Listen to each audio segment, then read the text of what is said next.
Bienvenue au podcast de Nouvelle Acropole Montréal. Aujourd'hui, conférence sur le mouvement et l'évolution des astres, la philosophie et la beauté de l'univers. Conférence présentée par Pierre Lemasson, philosophe. Bonne écoute. Bien, bonsoir tout le monde. Vous êtes venus en grand nombre quand même, c'est génial. Et oui, c'est ça, j'espère ce soir pouvoir partager un peu de passion que j'ai moi-même pour l'univers, pour le cosmos, comme on dit, pour l'astronomie. Une passion qui, oui, a commencé jeune en bâtissant des télescopes, ce qu'on appelle, ceux qui connaissent ça. Est-ce qu'il y a des astronomes amateurs ici parmi nous? Non. Les Newton, le 8 pouces, avec des miroirs dont on donne la courbe en frottant nous-mêmes. Ça prend à peu près 80 heures de frottage avec des poudres différentes pour arriver à la parfaite courbe parabolique. Bon, pour pouvoir voir les galaxies, etc.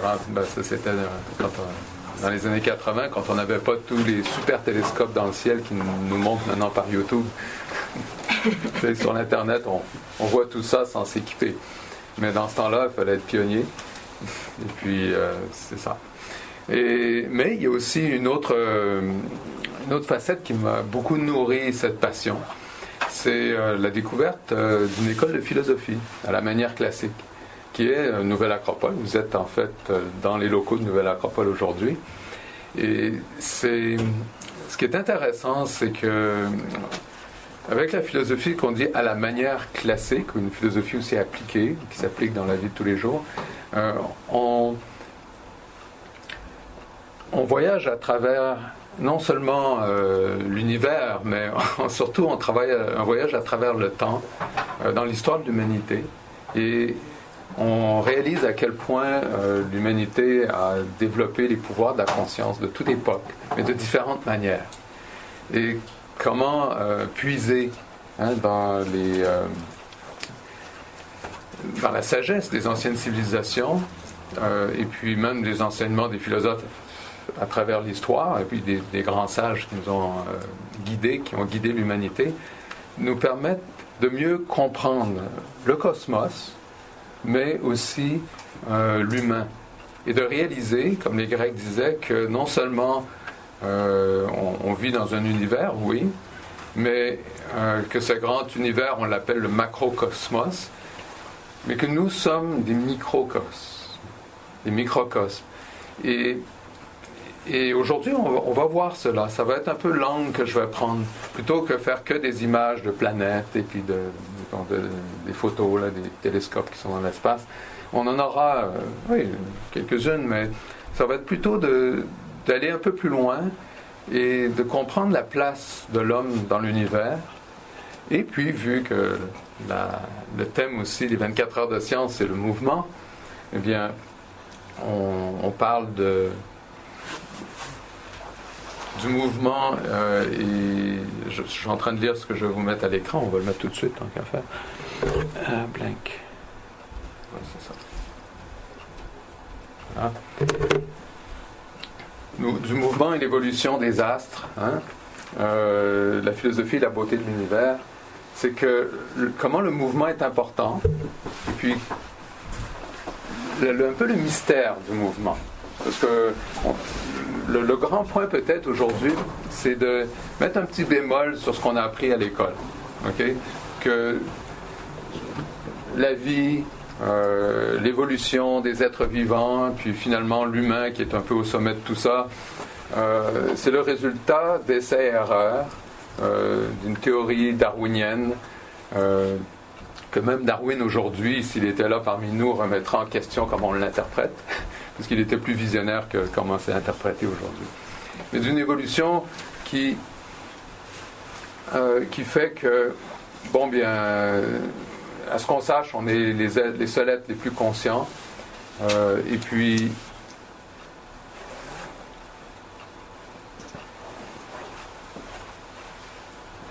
bon, enfin, je pense que j'ai été distrait un petit peu là, par l'arrivée de quelques personnes, puis j'ai perdu mon fil d'idée, je vais y revenir. Mais que l'être humain, finalement, il est capable de prendre conscience de son univers. Et puis que c'est... Ah, c'est ça. Le point que je voulais vous faire souligner tout à l'heure, que je disais en mettre en bémol ce qu'on a appris à l'école, c'était que tout se fait de façon un peu chaotique et que la réalité qui est le succès de la conscience, un peu, de l'être humain dans tout ça, eh bien, c'est par chance. Et finalement, si on est là, bien, ça a pris quand même des milliards d'années. Hein. Il en a fallu des loteries avant que les bonnes combinaisons se fassent. Et puis c'est par essai-erreur, et que grâce au mouvement chaotique, le mouvement brownien qu'on apprend à l'école, qui évolue, quand tu l'observes, quand tu regardes n'importe quoi au microscope, mettons des cellules dans un liquide, ça bouge, c'est bousculé, tout bouge, ce qu'on appelle le mouvement brownien. Mais que le cosmos, c'est ça, que tout bouge. Et il y a beaucoup de vidéos aujourd'hui aussi qui sont sur l'univers, qui vous montrent les collisions, qui utilisent des termes comme ça, les grandes rencontres catastrophiques entre les astres, entre les galaxies, et que ce sont des énergies finalement qui sont tellement fortes et puissantes qu'aucune vie n'est possible. Et puis aussi bien garder ça loin de nous, et puis ce cosmos-là, bien qu'on le découvre de façon fantastique et sensationnelle à travers les explosions, eh bien on va le garder au loin. Hein.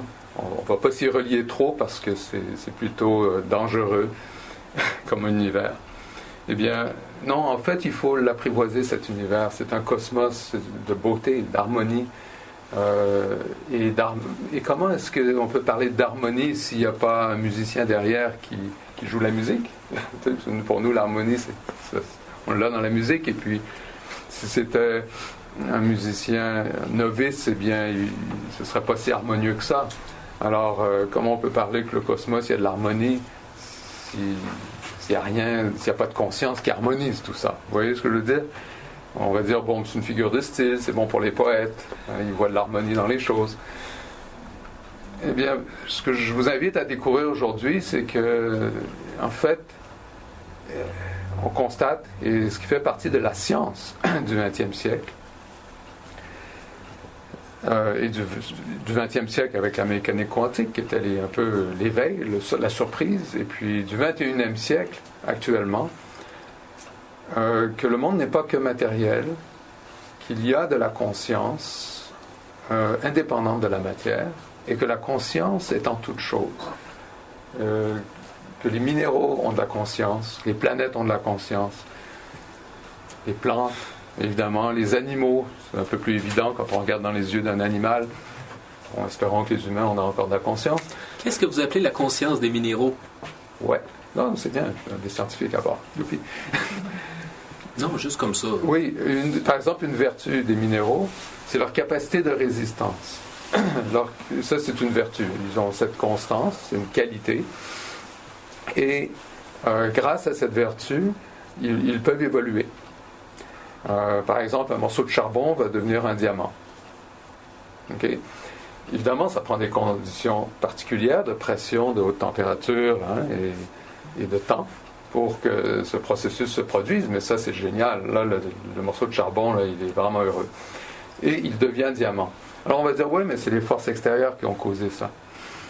La surprise là-dedans, par contre, c'est que, en fait, tout processus de cristallisation est un processus qui est en résonance avec l'ambiance, l'ambiance consciente.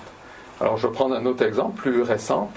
Des recherches qui ont été faites, par exemple, mais qui se formalisent et puis dont on trouve maintenant les équations. C'est comment l'eau, qui est un minéral liquide, comme on le dit aussi, notre sang est un minéral liquide, enregistre les états de conscience. L'eau est présente dans notre corps à 70-90%. Il est présent sur la planète aussi, la surface de la planète énormément. Là, j'aurais pas d'image, on n'ira pas là-dedans, mais le système solaire au-delà de la bande de Kuiper, des astéroïdes qui sont à la limite avec Pluton et puis toutes les dernières planètes découvertes, ou les mini-planètes. Au-delà de ça, qui est juste 40 unités astronomiques, 40 fois la distance de la Terre-Soleil, eh bien, on peut étendre le système solaire à 1000 fois cette distance, et c'est rempli d'une boule, comment dire, immense, semble, de comètes de glace, d'où tout le système solaire est à 99,9% fait d'eau, principalement d'eau, de glace. Et si on était à l'échelle de ce système solaire, qu'on le tenait dans la main, ce serait comme une grosse goutte d'eau. Et au-delà de ce système solaire, l'air serait l'équivalent de la densité interstellaire. Ces découvertes sont intéressantes parce que l'eau est toujours au cœur de ça, et il y a aussi le fait que la conscience est en toute chose. Maintenant, un autre aspect de la conscience, parce qu'on dit comment expliquer que les minéraux ont de la conscience, c'est pas l'atome du minéral, c'est que la conscience fait partie de la structure de l'espace-temps. Il fait partie, mais du moins ça, c'est dans le thème que j'allais couvrir un peu plus loin, ce qu'on appelle il y a un manifeste qui est maintenant signé par plus de 1000 scientifiques dans le monde, qui sont en général les prix Nobel les plus poussés, et c'est le manifeste du post-matérialisme, où on nous amène, dans le manifeste du post-matérialisme, à comprendre que oui, il y a du temps, de l'espace, de l'énergie, donc de la matière, mais il y a aussi une dimension qui maintenant est nécessaire pour toutes les équations, et qui sont connues déjà en mathématiques, depuis les équations de Schrödinger, donc depuis le 19e siècle, la conscience. Donc la conscience est une dimension. Est une dimension qu'on ne peut plus mettre de côté, aussi importante que ce qui cause la masse, l'inertie des objets. Alors c'est intéressant parce qu'on n'apprend pas ça à l'école. L'école est toujours un peu en retard par rapport aux découvertes récentes. Ce sera appris à nos enfants, c'est tout. Enseigné à nos enfants. Ici à Montréal, on est chanceux d'avoir un des participants du manifeste post-matérialiste, c'est Mario Beauregard, qui a fait des recherches en neurosciences et qui aussi a démontré tout cela en travaillant sur le cerveau. Que la conscience, même de l'humain, n'a pas besoin d'un cerveau pour fonctionner. C'est génial. Et mais si vous faites des médecines alternatives, si vous faites des pratiques même comme le yoga, si vous êtes même un athlète aux Olympiques, vous avez compris cela. Ben oui, il y a un pouvoir. C'est aussi avec le pouvoir de l'imagination. Alors, si je reviens à l'essentiel de la philosophie qui permet de comprendre le cosmos, eh bien, c'est de se comprendre aussi en tant que microcosme et en tant qu'acteur dans ce monde. Et puis aussi de comment on peut se relier en tant que petit cosmos, on va dire on est poussière d'étoiles, avec le reste du cosmos, et puis de ne pas se dire juste que si je suis poussière, je suis insignifiant, donc je ne peux rien faire. Il n'y a rien qui dit, moi, c'est pas important ce que je fais. Tout au contraire, on va voir aujourd'hui, je suis un peu encore dans mon introduction, toute la question d'invariance d'échelle. Est-ce que vous êtes familier avec ce terme? On va le populariser. C'est que peu importe l'échelle qu'on a, la grandeur qu'on a, il y a à toutes les échelles des êtres, des entités. Donc un être humain déjà, une entité qui fait à peu près en moyenne entre 1 et 2 mètres de grand. D'accord, on comprend ça à notre échelle. Mais à l'échelle de la Terre, qui est 10 000 km de diamètre, on a aussi une entité qui a une vie, qui a une naissance, qui prend de l'âge, qui évolue, qui mature, qui va éventuellement mourir. Le même avec notre Soleil, qui lui a, mettons, peut-être une vie de 11 milliards d'années, mais qui passe par une naissance, une maturité, et une dégénérescence, et puis finalement une mort. Tout ce qui se manifeste matériellement, mais qui s'organise dans ce qu'on appelle des systèmes ouverts, donc des systèmes organiques, dynamiques, eh bien, ont les caractéristiques de la vie, pas une vie biologique, pas une vie génétique avec notre ADN, mais tout le reste, toutes les caractéristiques de la vie sont là. Et ensuite, on peut parler, du moins on peut le supposer comme hypothèse et l'explorer, et puis on aura nos réponses, chacun de nous, qu'ils ont aussi une conscience. C'est-à-dire que le Soleil aurait une conscience. La planète Terre aurait une conscience. Pas une conscience qui parle un langage humain, mais vous voyez ce qu'on veut dire, c'est qu'il y a tout un processus d'évolution et de traitement de cette information, des transformations qu'ils vivent, et puis de sagesse, ou si on veut, de maturité, qui permettent à ces entités de progresser. Et nous, ce qu'on voit quand on les observe, eh bien, ce sont des corps physiques, comme si je vous observe les uns les autres, et puis que vous êtes en train de dormir, je peux dire, bon, mais en tant qu'un corps physique qui est là, qui respire, ouais, un état végétatif. Mais si vous êtes en train de bouger, vous êtes dans le mouvement, vous êtes avec les animaux. Et là, tout d'un coup, je vous vois faire des choses, d'utiliser des outils, etc. Tiens, peut-être que là, on a affaire à un être humain. Eh bien, quand on regarde à d'autres échelles, c'est intéressant de voir les scientifiques, quand ils regardent les galaxies, ils se disent, tiens, on observe des processus incroyables, c'est comme s'il y avait une digestion. Tiens, c'est curieux. Comment c'est toutes les étapes, même de la vie d'une galaxie, on trouve les mêmes étapes dans le monde biologique. Ce sont des fonctions de transformation d'énergie qui se passent tout simplement à d'autres échelles. Alors, le lien qu'on a avec tout ça, il nous arrive de deux façons. Pas à l'échelle de nos perceptions des sens tactiles, mais dans ce qu'on appelle la capacité de rentrer à l'intérieur de nous. De fermer les yeux, de rentrer en profondeur, et puis d'être capable d'entrer dans une écoute profonde. Alors, il y a deux images qui sont valables. C'est la profondeur, on pourrait dire, qui finalement se détache un peu du bruit de la vie physique, mais aussi un autre mouvement qui peut être une prise d'altitude. Une altitude, comme si on voyait les choses à distance, à plus grande échelle. Donc, c'est comme si on rentrait soit dans le très petit ou dans le très grand. On va avoir un petit peu d'aide pour la visualisation de cela. Mais quand on le fait nous-mêmes, et puis qu'on se pose des questions, et puis qu'on pose des questions ouvertes, on obtient des réponses. Et les anciens nous enseignaient cela. Je vais vous donner juste une petite question comme ça. Est-ce que vous connaissez Giordano Bruno, par exemple, qui est mort en 1600? Est-ce que vous connaissez des Pythagore, de 600 ans à peu près avant Jésus-Christ? Êtes-vous au courant qu'il y a des écoles de philosophie grecque où on parlait des atomes? Comment est-ce qu'ils pouvaient savoir qu'il y avait des atomes? Et puis qu'ils étaient pas mal bons à déterminer à peu près l'échelle de cette réalité du monde atomique. Comment ils pouvaient penser à ça? Ils n'avaient aucun outil scientifique correspondant à ce qu'on fait aujourd'hui.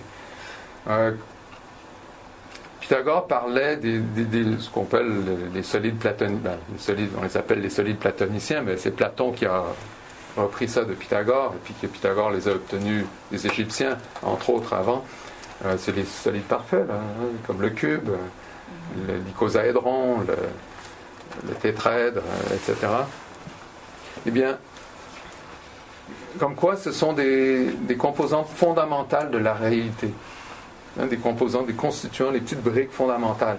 Aujourd'hui, dans toutes les sciences, que ce soit en chimie, en physique, en astrophysique, on est en train de se rendre compte de la même chose.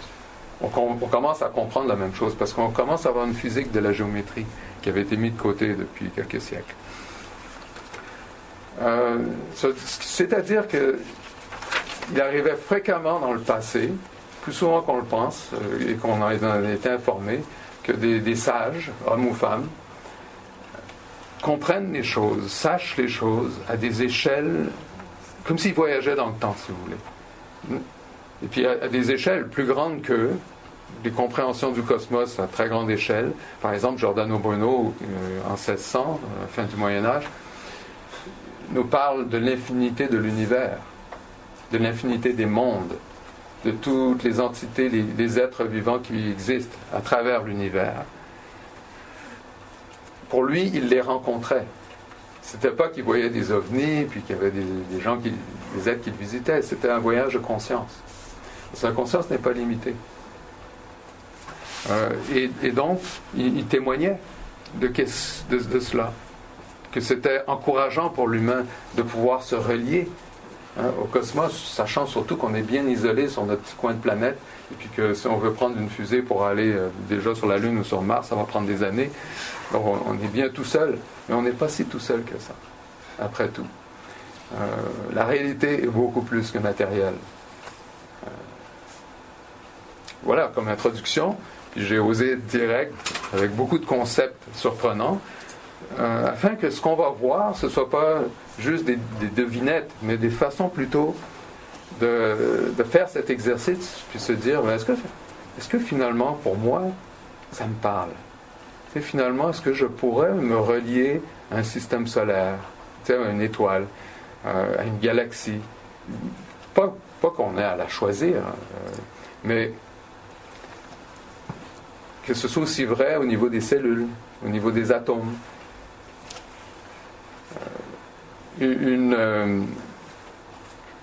Bon, je compléterai après avec chaque chose qu'on va voir. Donc déjà au niveau de la prise de conscience de l'être humain à travers le temps sur la beauté de l'univers, alors vous avez pu voir que les citations de ces gens, comme Giordano Bruno, c'est un scientifique, en passant, c'est pas juste un poète là. Okay? Et puis on parle de l'âme, de se relier à l'âme de l'univers. Parce que, encore une fois, si on ne voit que des choses physiques, même entre nous, et puis qu'on constate tout d'un coup qu'on a affaire à quelqu'un qui a une conscience, parce qu'il agit, parce qu'il pilote sa vie, il est moteur de sa vie. Il se met en mouvement, mais avec intelligence. Bon. Mais quand on observe le cosmos, on voit la même chose. On voit que de l'harmonisation, que des optimisations, si on veut, intelligentes, à toutes les échelles. Bon. Et on pourrait passer des heures et des heures. Il y a des cours qui se donnent là-dessus, là, qui durent des mois pour comprendre, juste en sciences et en physique, pour se rendre compte que... Et c'est pour ça qu'il y a un peu eu un discours, mais qui a malheureusement été récupéré, puis on ne peut plus trop l'utiliser, mais le design intelligent. Comme quoi, toutes les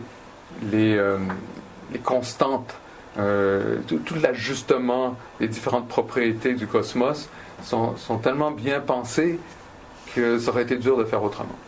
Puis là, il y a plusieurs versions d'interprétation de ça. C'est que si on est là pour le voir, c'est qu'on est dans la chance de cet univers-là que ça a fonctionné. Tout le reste, c'est des univers parallèles où ça n'a pas fonctionné.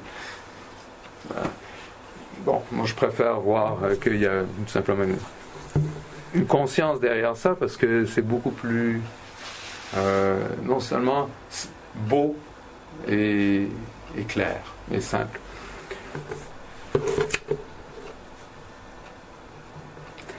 Oui, donc je vais passer à la prochaine vidéo, parce qu'on est tout simplement en gestion du temps très particulier, là.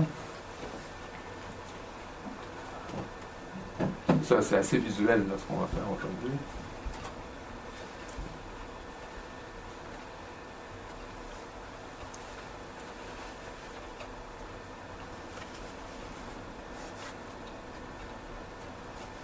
Ah oui.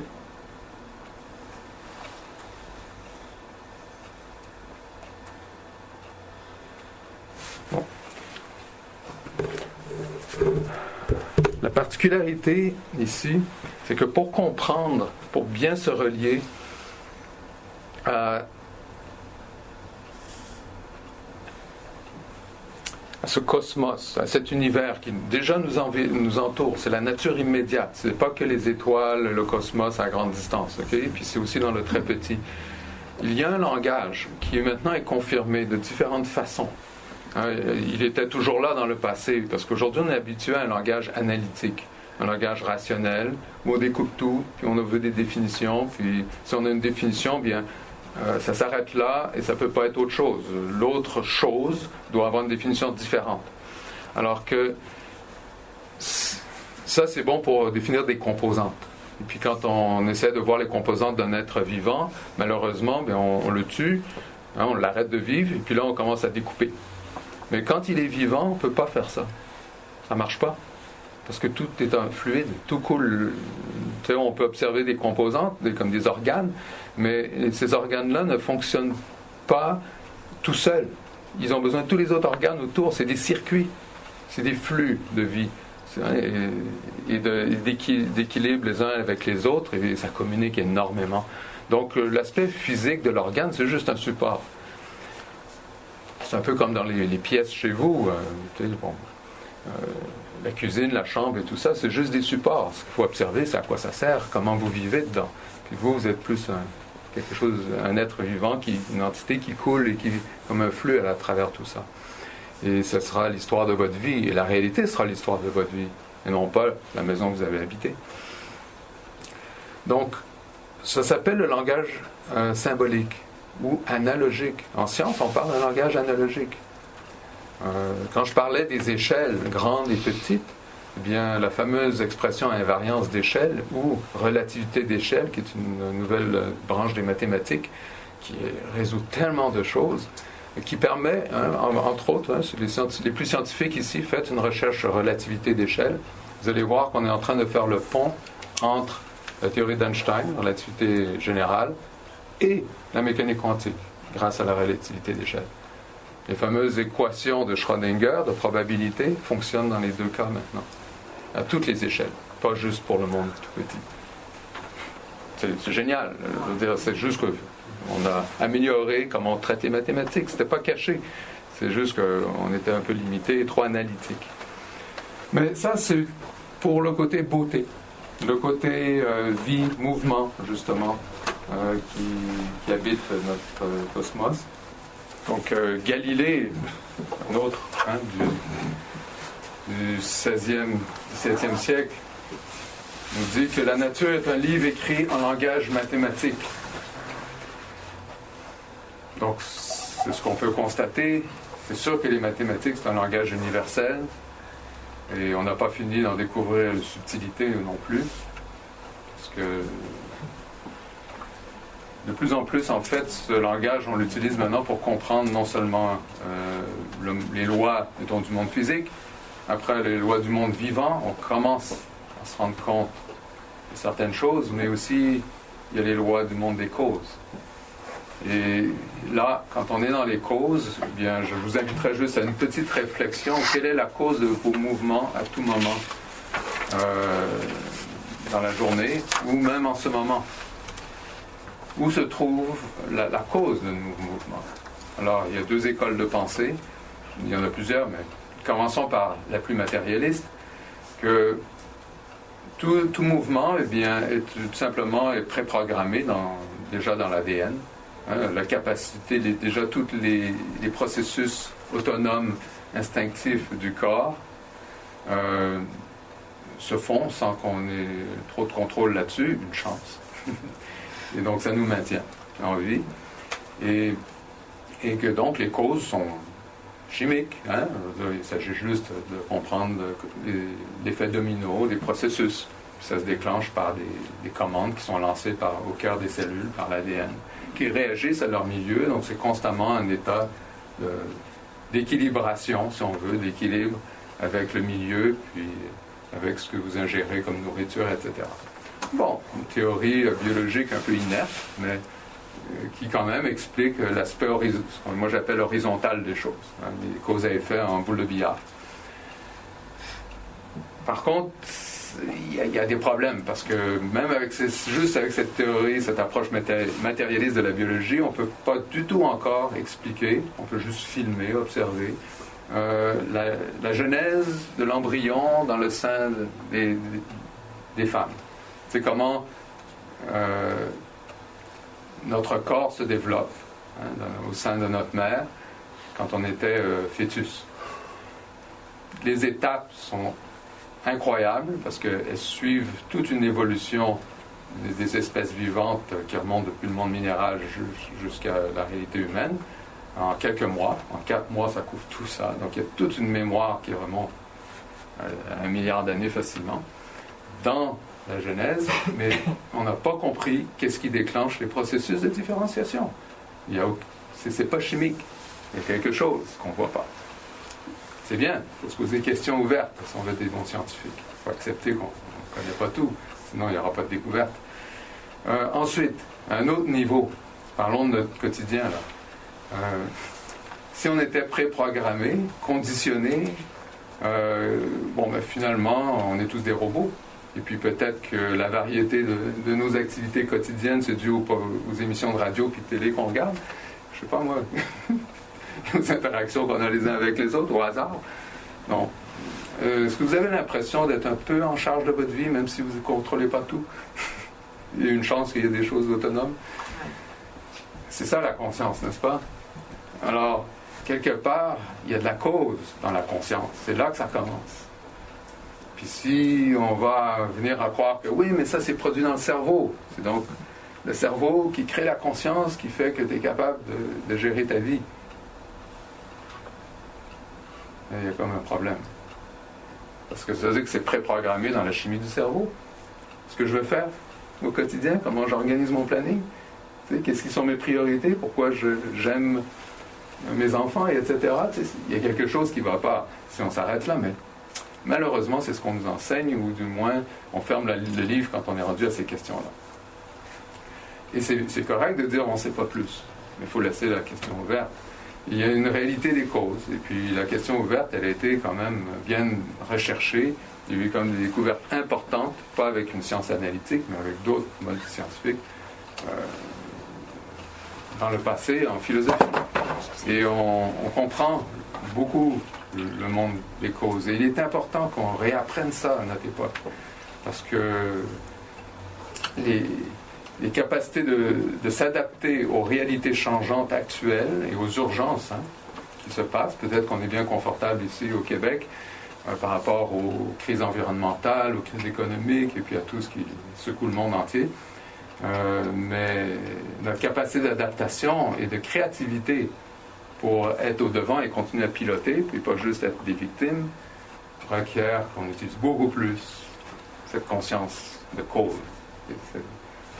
Qu'on mette en cause des choses, qu'on remette en question et qu'on remette en cause nos automatismes. Et on pourra en prendre un simple que je pense est important. On a mis la religion de côté, surtout pour les scientifiques, ça tombe bien. Mais on a une nouvelle religion, celle de la bourse. C'est incroyable. Le succès des entreprises et des pays dépend de comment ils sont cotés en bourse. C'est un casino. Les gens misent. C'est une course de cheval. Est-ce qu'on a compris ça, là? On met de l'argent là, sur des coureurs. Et puis c'est devenu ce qui gouverne le monde. Si on n'a pas compris ça, on est encore religieux et moins que religieux parce que c'est religieux dans le sens de pas conscience qu'on suit un mouvement religieux. Mais on est dans la religion financière aujourd'hui. Et c'est dommage parce que ça, c'est ce qui fait qu'on accepte beaucoup que les choses vont se régler par ce qu'on appelle la loi des marchés, la compétitivité va faire que tout va s'équilibrer. Désolé, mais il n'y a aucune science qui a démontré ça. Je veux dire, c'est pas scientifique. C'est pire qu'une religion parce qu'en plus, la religion, la beauté de la religion, dans toutes les religions de l'histoire, c'est que c'est un message d'amour, c'est un message d'empathie, c'est un message de compassion. On n'a pas ça en bourse, je suis désolé. Alors, c'est grave, hein? Et il faut constater cela.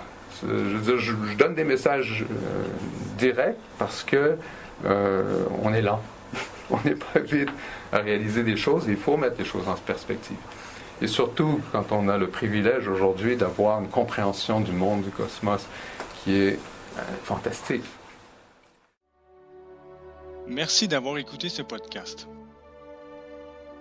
Pour rester en contact, vous pouvez nous suivre via notre site internet à montréal.acropole.ca Aussi, Nouvelle Acropole est une organisation à but non lucratif présente dans plus de 60 pays à travers le monde. Vous pouvez nous appuyer en faisant un don ponctuel sur notre site internet à montréal.acropole.ca/contribuer.